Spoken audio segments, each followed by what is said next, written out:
Welcome to the Pardes channel. Today, we explain Exodus chapter 13 in a clear and simple way, step by step. So let's dive right into this explainer. We're going to methodically break down the text, just really get into the plain meaning of how a nation of former slaves actually begins their incredible journey.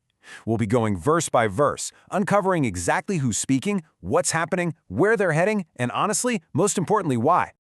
To set the stage here, we really need to know exactly where we are in the story. So picture this.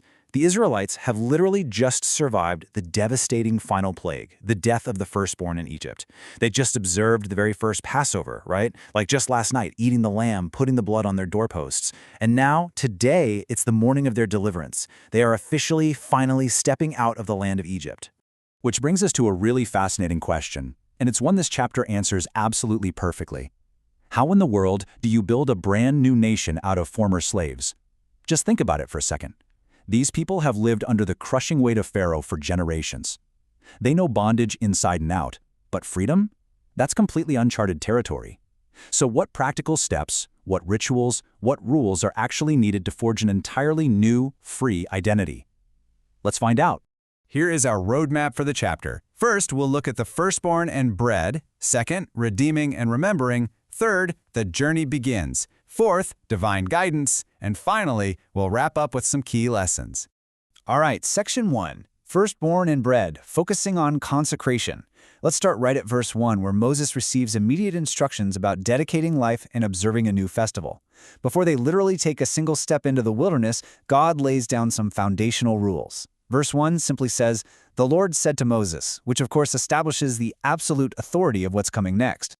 Now, check out the command given right out of the gate in verse 2. God tells Moses, "Consecrate to me every firstborn male. The first offspring of every womb among the Israelites belongs to me, whether man or animal." This is the absolute first thing God wants them to know as a newly free people. Let's clarify what that actually means. To keep it simple, consecrate just means to dedicate something, or set it apart as completely holy. But why is God asking for the firstborn? Well, remember what literally just happened the night before. God struck down the firstborn of Egypt, both man and beast, right? But he passed over and spared the firstborn of the Israelites. Because of that, the Israelites are commanded to set apart their firstborn, basically signaling that they owe their survival and this brand new freedom directly to God. Moving into verses 3 and 4, Moses turns around and speaks directly to the people. He tells them, "Commemorate this day, the day you came out of Egypt, out of the land of slavery, because the Lord brought you out of it with a mighty hand." He tells them to eat nothing with yeast. And then in verse 4, Moses reminds them that they are leaving in the month of Abib. Now, Abib is a specific spring month. By doing this, Moses is effectively anchoring this monumental, life-changing event to a specific time of the year. He's literally establishing a brand new national calendar based entirely on their freedom. Looking at verses 5 through 10, Moses gives them this incredibly clear, multi-step checklist for what to do when they finally reach the Promised Land. The land of the Canaanites, Hittites, Amorites, Hivites, and Jebusites, that land flowing with milk and honey. When they get there, they have to observe a special ceremony. They've got to eat unleavened bread. That's bread without yeast for 7 straight days. They have to make sure absolutely no yeast is seen anywhere within their borders. Then, on the 7th day, they hold a massive festival. And here is the crucial part. Verse 8 says they must explain the ritual to their children, saying, "I do this because of what the Lord did for me when I came out of Egypt." It's an annual, very physical reenactment of their hasty escape. Okay, moving on to section 2, redeem and remember, which covers the laws of the firstborn. In this next block of text, that's verses 11 through 16, the focus shifts heavily to economics, sacrifice, and the next generation.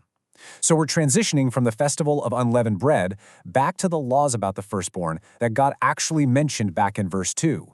In verses 11 and 12, the text repeats that command to give over the firstborn, but it adds some highly specific, practical instructions for when they are finally settled in the Promised Land.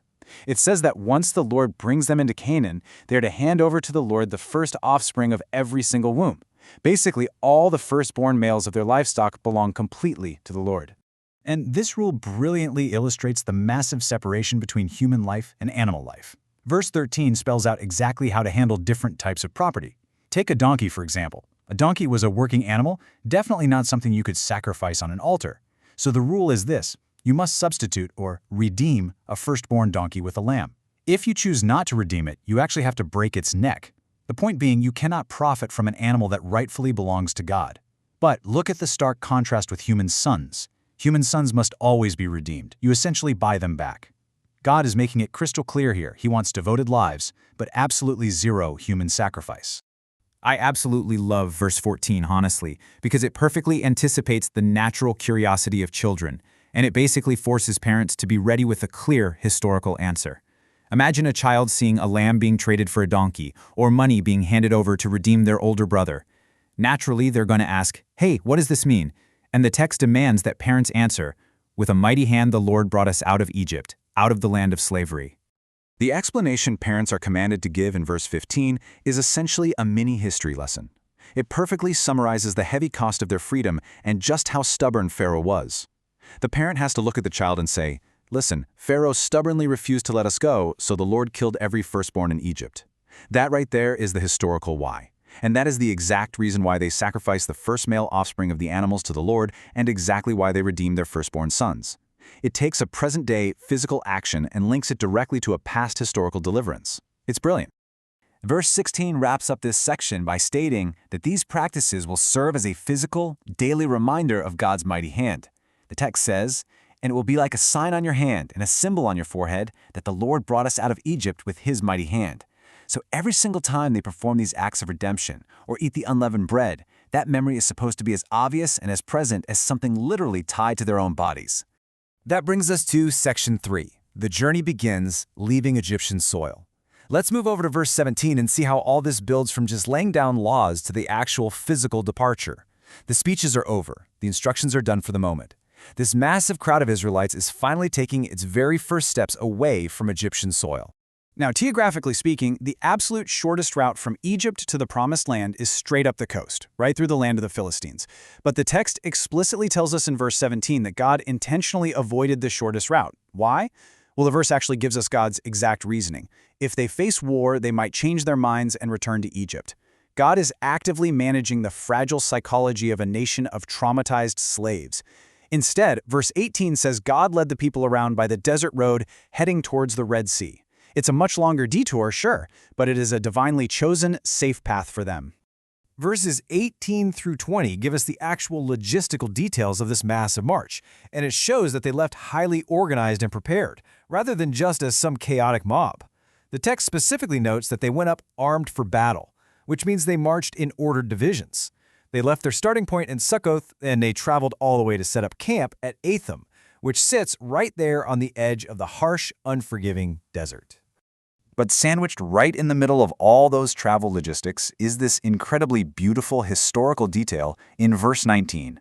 Moses took the bones of Joseph with him. The crucial point here is Moses honoring a generations-old promise. Centuries earlier, right at the end of the book of Genesis, Joseph made the sons of Israel swear an oath. He told them that when God eventually comes to their aid, they absolutely must carry his bones up from Egypt. This just proves that even in their absolute rush to leave, they remembered their ancestors and they kept their promises. All right, section 4, divine guidance, navigating the desert. Finally, verses 21 and 22 detail exactly how this massive migrating nation navigated the harsh desert. I mean, they're standing at Etham on the edge of the wilderness. They definitely don't have maps, and they have never been here before. So how on earth do they know which way to go? Well, God provided them with a miraculous 24-hour GPS system completely customized to whether the sun was up or down. Verse 21 tells us that by day, the Lord went ahead of them in a pillar of cloud to guide them on their way, and by night, he went ahead of them in a pillar of fire to give them light. This unbelievable system allowed them to travel by day or by night whenever it was necessary to keep moving. This closing verse of the chapter offers such a deeply comforting image, this absolute, unyielding divine presence leading them right from the front. Verse 22 reassures us, "Neither the pillar of cloud by day nor the pillar of fire by night left its place in front of the people." Through the blistering heat, the freezing cold, the pitch-black darkness, and the sheer fear of the unknown, God's visible presence was a constant reassurance to a people who are just learning how to be free. And that leads us to section 5. Key lessons and our Exodus 13 takeaways.